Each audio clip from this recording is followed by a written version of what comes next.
കഴിഞ്ഞ ഏതാനും ദിവസങ്ങളായി ഇന്ത്യ പാകിസ്ഥാൻ സംഘർഷങ്ങൾ നടന്നു വരികയാണല്ലോ.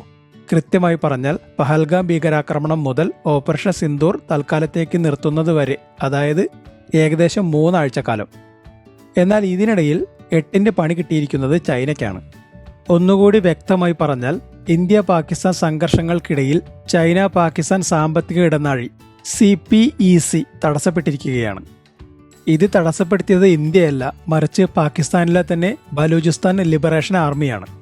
ഇനി ഇവരെക്കുറിച്ച് പറയുകയാണെങ്കിൽ പാകിസ്ഥാൻ ഭരണകൂടത്തിന്റെ രാഷ്ട്രീയ പാർശ്വവൽക്കരണവും സാമ്പത്തിക ചൂഷണവും ചൂണ്ടിക്കാട്ടി പാകിസ്ഥാനിൽ നിന്നും സ്വാതന്ത്ര്യം തേടുന്ന ഒരു വിഘടനവാദ സംഘടനയാണ് ബലൂചിസ്ഥാൻ ലിബറേഷൻ ആർമി അഥവാ BLA. പതിറ്റാണ്ടുകളായി പാകിസ്ഥാൻ സുരക്ഷാ സേനയെയും അടിസ്ഥാന സൗകര്യ പദ്ധതികളെയും ലക്ഷ്യമിട്ട്, പ്രത്യേകിച്ച് CPEC പോലുള്ള വിദേശ നിക്ഷേപവുമായി ബന്ധപ്പെട്ടവയെ ലക്ഷ്യമാക്കി പ്രവർത്തിച്ചു വരികയാണ് ഇവർ.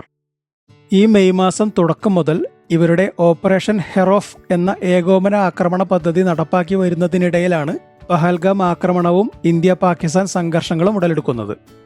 ഇതിനോടകം ബലൂചിസ്ഥാനിലെ 51 പ്രദേശങ്ങളിലായി 71ലധികം ആക്രമണങ്ങളാണ് ഇവർ പാകിസ്ഥാൻ സേനയ്ക്ക് നേരെ നടത്തിയത്. പോലീസ് സ്റ്റേഷനുകൾ, സൈനിക വാഹന വ്യൂഹങ്ങൾ, പ്രധാന അടിസ്ഥാന സൗകര്യങ്ങൾ എന്നിവയായിരുന്നു ഇവരുടെ ലക്ഷ്യങ്ങളിൽ പ്രധാനപ്പെട്ടത്. ഇങ്ങനെ പിടിച്ചെടുത്തവയിൽ ക്വറ്റ കറാച്ചി ഹൈവേയിലെ പ്രധാനപ്പെട്ട പട്ടണമായ മാങ്കോച്ചർ പട്ടണവും national database and registration authority, judicial complex, national bank of Pakistan എന്നിവയ്ക്ക് പുറമെ നിരവധി സർക്കാർ ഓഫീസുകളും ഇവയിൽ ഉൾപ്പെടുന്നു.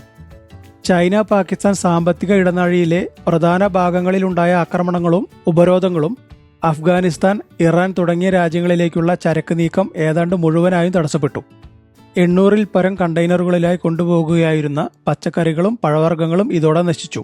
കൂടാതെ LPGയുടെ നീക്കവും തടസ്സപ്പെട്ടു. ഇത് പാകിസ്ഥാനും ചൈനയ്ക്കും ഉണ്ടാക്കിയ നഷ്ടം ചില്ലറയല്ല.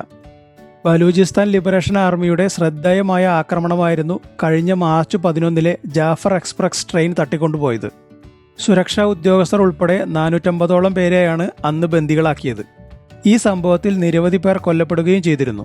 എന്നാൽ ഇതിന്റെ പിന്നിൽ ഇന്ത്യയാണെന്നാണ് പാകിസ്ഥാന്റെ വാദം. ഇന്ത്യ പാകിസ്ഥാനെതിരെ പ്രത്യാക്രമണം കടുപ്പിച്ച മെയ് 8-ന് മാത്രം 15ഓളം പാക് പട്ടാളക്കാരെയാണ് BLA കൊന്നൊടുക്കിയത്. ഇതിനെ പാക് പ്രസിഡന്റ് ആസിഫ് അലി സർദാരിയും പ്രധാനമന്ത്രി ഷെഹബാസ് ഷെരീഫും അനുശോചനം രേഖപ്പെടുത്തുകയും ഇതിന്റെ പിന്നിലും ഇന്ത്യയാണെന്ന് മുദ്രകുത്തുകയും ചെയ്തിരുന്നു. അപ്പോഴേക്കും ബലൂചിസ്ഥാൻ ലിബറേഷൻ ആർമി പാകിസ്ഥാന്റെ പകുതിയോളം പ്രദേശങ്ങൾ പിടിച്ചെടുക്കുകയും സ്വാതന്ത്ര്യം പ്രഖ്യാപിക്കുകയും ചെയ്തു. മറുവശത്ത് ഇന്ത്യ പ്രത്യാക്രമണം കടുപ്പിക്കുകയും പാകിസ്ഥാനിലെ ഭീകരരുടെ കേന്ദ്രങ്ങൾ തകർത്തതിന് ശേഷം പാകിസ്ഥാന്റെ സൈനിക കേന്ദ്രങ്ങൾ ഓരോന്നായി തകർക്കാൻ തുടങ്ങിയതോടെ പാകിസ്ഥാന് ഒരേ സമയം 2 യുദ്ധം ചെയ്യേണ്ട അവസ്ഥയായി. മെയ് 10ഓടുകൂടി ഇന്ത്യ പാകിസ്ഥാനിലെ സർഗോദ എയർവേസിനടുത്ത് കിരാന ഹിൽസിൽ അതീവ സുരക്ഷിതമായി ആണവായുധങ്ങൾ സൂക്ഷിച്ചിരിക്കുന്ന തുരങ്കത്തിന്റെ കവാടം നമ്മുടെ ബ്രഹ്മോസ് മിസൈൽ ഉപയോഗിച്ച് തകർക്കുന്നത്. ഇതോടെ തൽക്കാലത്തേക്ക് ഈ ആയുധങ്ങൾ എടുക്കാൻ കഴിയാതെയായി. പക്ഷേ ഈ വാർത്തയറിഞ്ഞ ചൈനയും അമേരിക്കയും ഞെട്ടുകയും ഇന്ത്യയുടെ മാരക പ്രഹരശേഷി തിരിച്ചറിയുകയും ചെയ്തതോടെ അതിശക്തമായി പാകിസ്ഥാനെ സമ്മർദ്ദം ചെലുത്തി ഇന്ത്യയുമായി വെടിനിർത്തലിലേക്ക് നയിക്കുകയും ചെയ്തു. പിന്നീട് 3 സൈനിക DGMമാരുടെയും വാർത്താ സമ്മേളനത്തിൽ പത്രക്കാർ ഇതിനെക്കുറിച്ച് ചോദിച്ചപ്പോൾ കൃത്യമായി മറുപടി പറയാതെ ഒഴിഞ്ഞു മാറുകയാണ് ഉണ്ടായത്. എന്തായാലും ഓപ്പറേഷൻ സിന്ദൂറിലൂടെ ഇന്ത്യ ലോകത്തെ അറിയിച്ചത് നമ്മുടെ സൈനിക ശക്തിയാണ്. നമ്മുടെ ബ്രഹ്മോസ് ഉൾപ്പെടെയുള്ള ആയുധങ്ങൾക്ക് മാരക പ്രഹരശേഷി മാത്രമല്ല, അത്ഭുതപ്പെടുത്തുന്ന കൃത്യതയുമുണ്ട്. ഇതിനോടകം തന്നെ ചൈന ഉൾപ്പെടെയുള്ള ലോകരാജ്യങ്ങൾ അത് തിരിച്ചറിയുകയും ചെയ്തു. ഇങ്ങനെ നോക്കുമ്പോൾ ഓപ്പറേഷൻ സിന്ദൂർ കൊണ്ട് പണി വാങ്ങിയത് പാകിസ്ഥാൻ മാത്രമല്ല, ചൈന കൂടിയാണ്. ഇനി ഇതേക്കുറിച്ചുള്ള നിങ്ങളുടെ അഭിപ്രായങ്ങൾ കമന്റായി രേഖപ്പെടുത്തൂ.